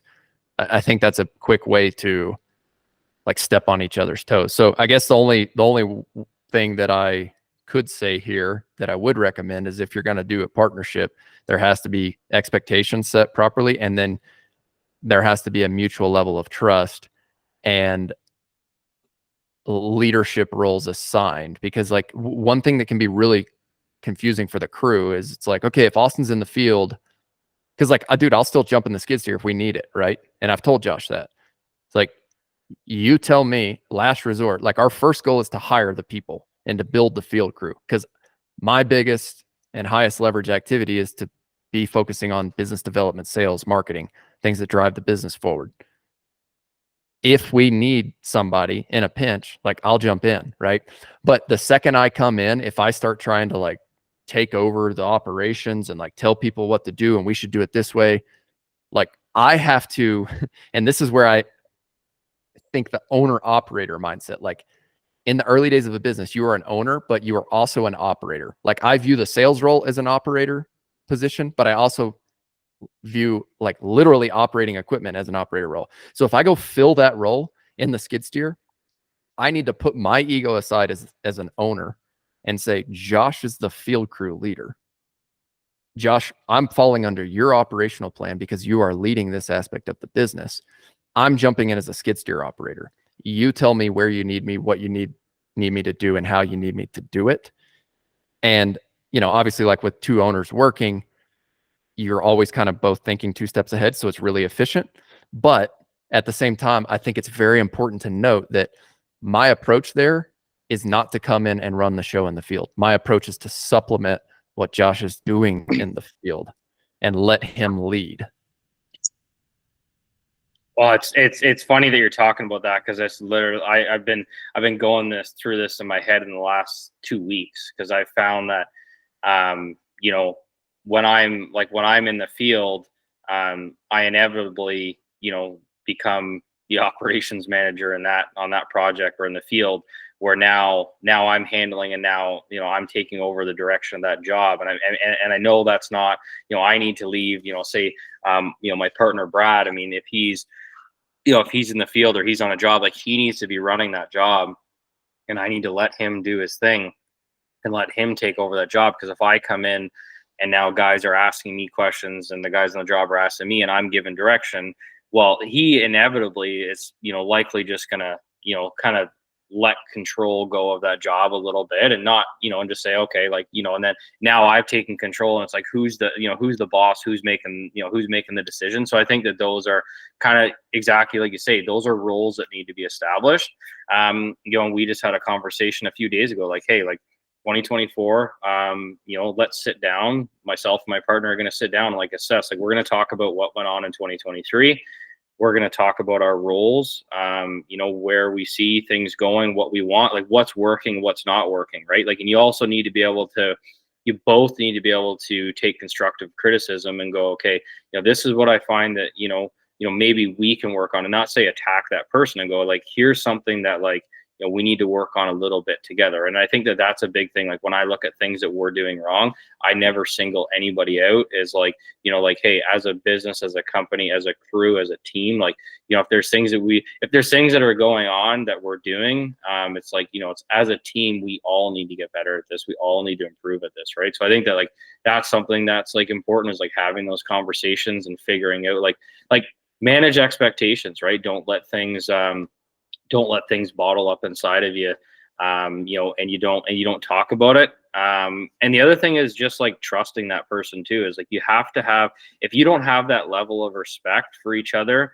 where you both want the best for each other and you both want the best for the business, and if you're questioning what that person's doing and how much work did they put in today and what did they do here and how many phone calls did they take, like, if that's already your mindset, you can't have a partner. Like, you cannot work with a partner. You can't work with anybody else if that's what you're worried about, is how many hours did he put in today and what did I put in and what am I doing? Like, if you're starting to keep tabs on each other, you need to just both have that trust that you're both are doing the best for the business, right? And if, like, because if you're not thinking that, you know, like, we don't worry about finances. Like, I run, you know, I take care of all the money. I'm in control of all of our money. There's no doubt We have a third-party bookkeeper and accountant and everything too, right? I mean, they see everything that goes on, but there's, there's no doubt in my partner's mind that he knows I'm doing the best for us, right? He knows that I want the best for us, and I want the best financially, for both of us, right? And I know that if something needs to be done in the field, if things need to be done, if someone needs to be there early in the morning or work a late night, like I know that he's going to be there, and he's going to be there to get it done for the best for the business, and not keep tabs on what he did, right? Well, I did this. What did you do today, right? So I think that's important. I think, funny enough, I just listened to, I don't know if any of the listeners listen to the Full Send podcast. I get a kick out of listening to it sometimes, but there was an episode with Bob Menery on there. They just released it with Dana White and the Nelk boys and Bob Menery. Listen to that podcast if you have a minute, and you will have a very quick idea of what happens when a partner starts to keep tabs on what they're doing and what others are doing. And there's some really, really, really good values that I just listened to it yesterday, and I was like, wow, I think more people need to realize this. More people need to listen to this, and what, kind of like what happens when you think that way. Yeah. And one point that came up there as you were talking was, if like you said that you manage the finances and your partner trusts that you manage the finances. Somebody told me this a while back, and I think it was one of my business broker friends. He was like, there's two different kinds of businesses. There's a business where the owner lives out of the business, and there's a business where the owner treats the business as a separate entity than himself or herself. And so I'll expand on that a bit. I think a lot of solo owner operators and first-time business owners like treat the business bank accounts like, oh, I get $20,000 in the account, or I land $50,000. Like, I'm rich, like now I can go, sweet, I'm paying my mortgage out of this. I'm paying my truck payment. I'm paying, for my kids' activities, And it's like, oh, how much can I write off? Oh, it's a write-off. It's a write-off. It's a write-off. And you hear that so many times, especially in the trades. And like, here's one thing that the business broker challenged me on. He's like, if you want to build a business with any sort of substantial enterprise value, meaning that at a certain point you could have something that is worth selling one day, if you're living out of the business, you are milking that thing dry. Because what happens 5 years down the line, and we haven't even talked about this yet, Brock, on, if you're trying to keep the business in perpetuity, or if you're looking to sell it at a certain point, or if you're open to selling it. My point is at some point, if you build a great business, somebody's going to come along and want to buy that. And there will definitely be a broker who reaches out and wants to list that. And so at that point, your business is valued based on your net profit or your EBITDA earnings, or, they call it like seller discretionary earnings in these smaller type businesses. If you are living out of the business, this is what the broker told me. Every expense that costs you, let's say it costs you $50 now. It's $50 out of your pocket that you get as a quote unquote write-off right now. That expense, if it were not expensed out of the business, would be valued at 3x that amount whenever you go to sell, minimum. So $150 right there. So it's a big swing. So I guess my point on this is like, if you are in control of managing the finances, and that's you and your role in the business that you're bringing, and if you're listening to this, like, treat your business. I would encourage you to treat your business like a business, and that will eliminate any sort of desire to like take personal expenses out of the business. Because if you're actually building a business and you want to build something with enterprise value, then you're hurting yourself long-term on the actual value of your business by taking those expenses out as a quote unquote write-off right now. Well, I think that's where partnering, and I'll be honest, like with partnering, it was one of the first things I realized is that I was like, wow, like you have to be way more honest with your money. You have to treat the business, you have to treat it like an entity.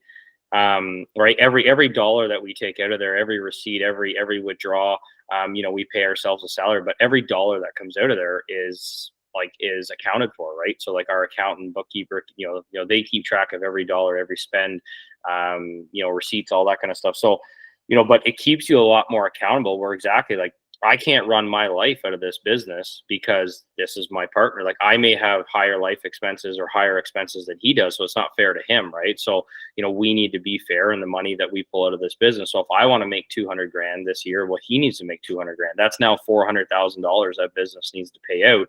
Right. So, but again, like you say, all the expenses. So it keeps you a lot more honest. And I think that, even if you don't have a partner, just on your own, like, exactly, treat it as like a separate entity. Pay yourself a wage, live off that wage, and see, people think it's great with the business, like everything's a write-off and you can, and you can live your life out of the money from the business, but you're not being truly honest with yourself in how your business is doing and also how your personal life is doing. Like, because like, you may get to a point where your business is floating a hell of a lot more income, or a hell of a lot more expenses, then you even realize that if that kind of tap slows down or shuts off, that you can't even afford it anymore. Totally.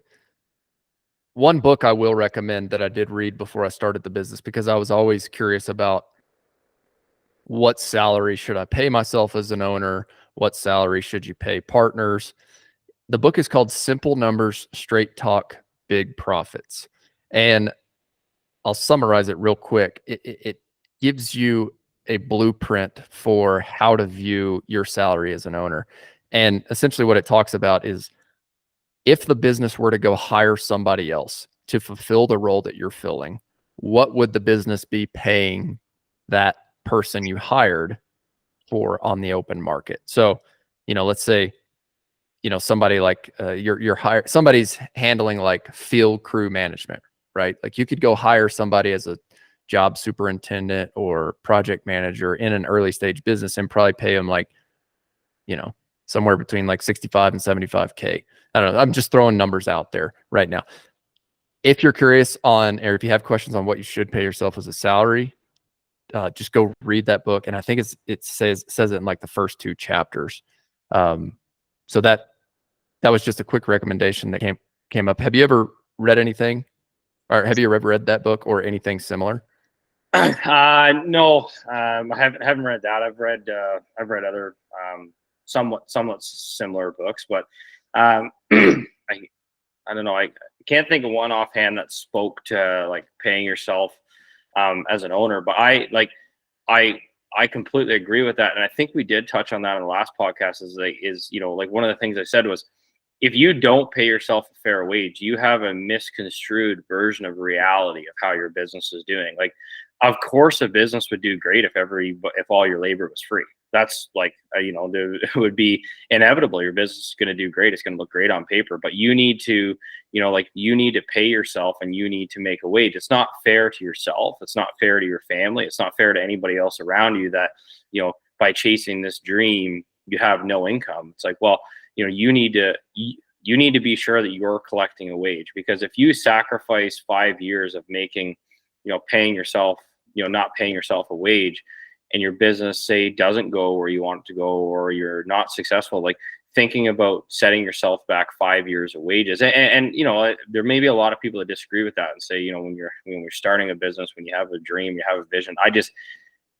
Maybe some businesses are different. If you're doing a tech startup or something like that, right? Yeah, there's, it's not, you may work years before you can see that, before you can see results. It's totally different. We're talking the trades and what we're doing, the service industry. Your labor needs to be paid for what you're doing. If you're in the field and you're doing work, that labor needs to be paid. Everything needs to be accounted for, exactly like you say. Like, if I'm a $80,000 a year or $100,000 a year guy, that's what I should be paid, right? If I was gonna hire that out. And again, that's why the profits of the business are, take into account all of your expenses, for labor, and it's the profits after. But if you haven't paid yourself $1 and you should have paid, now you think that your business has made 70 or 80 or $100,000 more than it actually did, because you just worked for free all year, right? That's right. Well, Brock, I think we could talk till noon on different topics. I know you got a family, and so do I here, and we just talked about it earlier on how important that is to both of us. So let's wrap up this episode right now. And man, I want to follow you. I want to follow your growth. I know you're going to crush it this year. And I want to have you back on after you wrap up this next busy season. And if you want to come on anytime between that and just share, hey, here's how it's going. Or if you get a thought where it's like, hey, this would be an interesting topic to discuss on the podcast, just text me, let me know, and we'll do it one early morning during busy season. But for sure, I'd love to have you back on at the end of this busy season.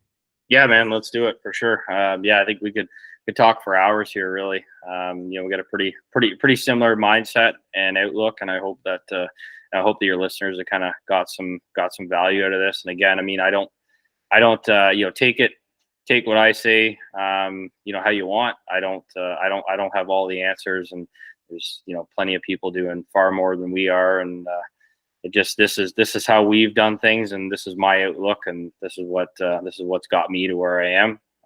Doesn't mean that it's going to be the same outlook that gets me to the $10 million valuation, right? I may change, but this is what's got me to here, and we kind of adjust every day and adjust every year, right? Things are changing all the time. So awesome, man. Well, thanks again for being on, and listeners, thank you so much for listening. If you are enjoying these episodes, if you're listening on YouTube, would you mind to like and subscribe to the channel? And then comment below with your thoughts on this episode. And then if you have any recommendations for who else you'd like to listen to on the podcast, make sure to tag them in the comments below. If you're listening on Apple or Spotify, please make sure to like and follow the show. You'll get notifications whenever we release new episodes. And if you would take 30 seconds or a minute, we would greatly appreciate a 5-star review. Just like building a local service-based business, 5-star reviews are very important for podcasts as well. So we'd appreciate that. Finally, this episode is brought to you by OWNR OPS. OWNR OPS is an online hub specifically made to help service-based business owners start and grow your business, similar to how Brock has done with his septic business. So go check that out, ownerops.com, OWNROPS.com. We'll wrap up this episode, and we'll see you guys in the next one.